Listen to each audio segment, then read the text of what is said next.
L'enseignement d'aujourd'hui porte sur qu'est-ce que ça veut dire d'être une personne de qualité dans Dhamma.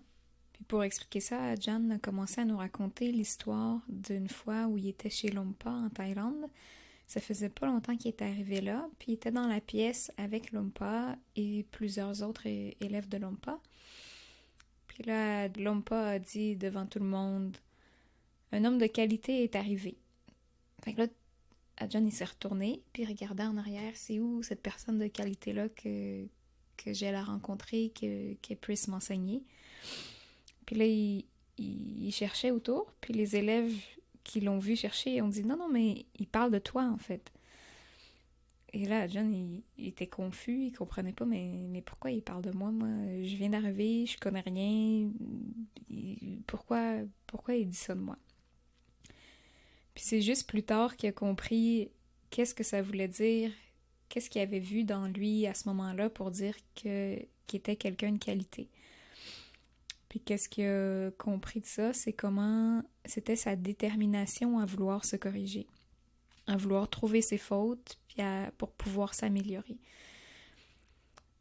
Parce que la clé dans Dhamma, c'est vraiment ça, c'est de vouloir voir c'est quoi nos kilesa, de vouloir être honnête avec soi-même, de pas être hypocrite, de pas cacher nos erreurs, nos fautes à nous-mêmes, même pas aux autres, juste à nous-mêmes, comment on peut être hypocrite avec nous-mêmes, de blâmer les autres au lieu de blâmer soi-même.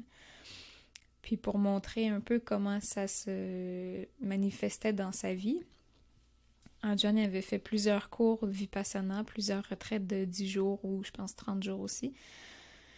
Puis il racontait comment pour lui, dans Vipassana, dans le fond, ce qui était enseigné, c'était vraiment d'observer la respiration, de juste mettre toute ton attention sur la respiration qui passe dans ton nez.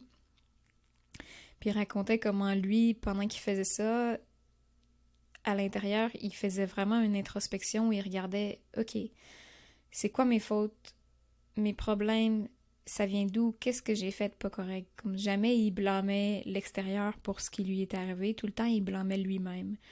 Comment je peux le corriger, pourquoi ça m'est arrivé, c'est quoi mes attachements, c'est quoi mes fautes, c'est quoi mes kilesa, c'est quoi mes défauts, c'est où mon erreur, c'est où est-ce que je peux me corriger, comment je peux me perfectionner, comment je peux m'améliorer.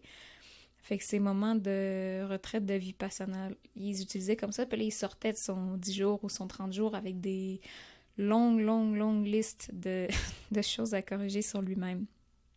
Puis après, ben, quand la retraite finissait, il voyait comment à peu près toutes les autres personnes qui étaient dans cette retraite-là, ben, eux étaient comme tellement contents puis soulagés, puis c'était un peu la fête d'avoir terminé ça, puis de pouvoir enfin parler, puis de voir avec les autres comment ils avaient vécu ça, mais c'était vraiment comme plus un événement social ou un événement de joie, un peu comme une fête ou un party d'avoir réussi à faire ces 10 jours ou ces 30 jours-là. Mais pour lui, c'était pas... c'était il faisait comme pas partie de cette joie-là ou de pas joie, là, mais de cette fête-là. Pour lui, c'était vraiment, OK, là, j'ai toute cette liste de choses à corriger. Maintenant, il faut que je travaille pour m'améliorer, pour changer ça. Puis, qu'est-ce qu'il expliquait, c'est si, peu importe le nombre de défauts ou de choses qu'on voit en nous-mêmes, si on veut les corriger vraiment, ben on va trouver un moyen de le faire.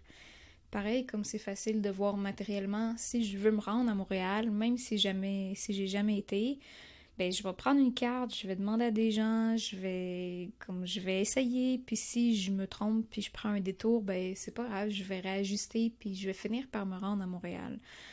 Mais la même chose quand on a un but, quand on sait où on veut se rendre, si je sais que je veux me rendre, que je veux me perfectionner, que je veux développer mes qualités, que je veux corriger tout ce que je trouve qui va pas dans moi, ben je vais réussir à le faire.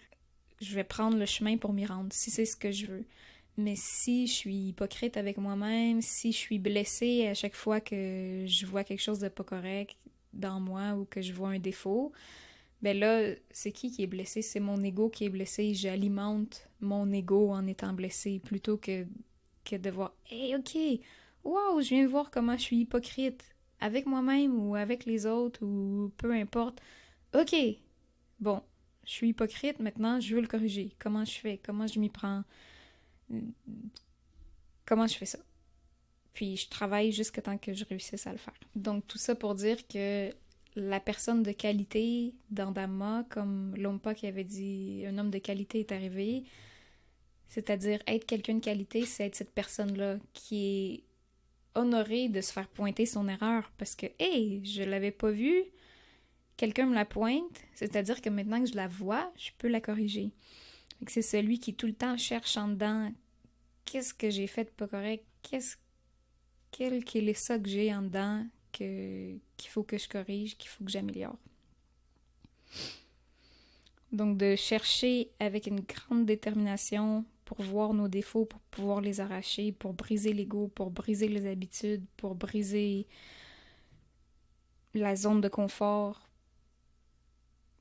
C'est ça en fait, être une personne de qualité dans Dhamma.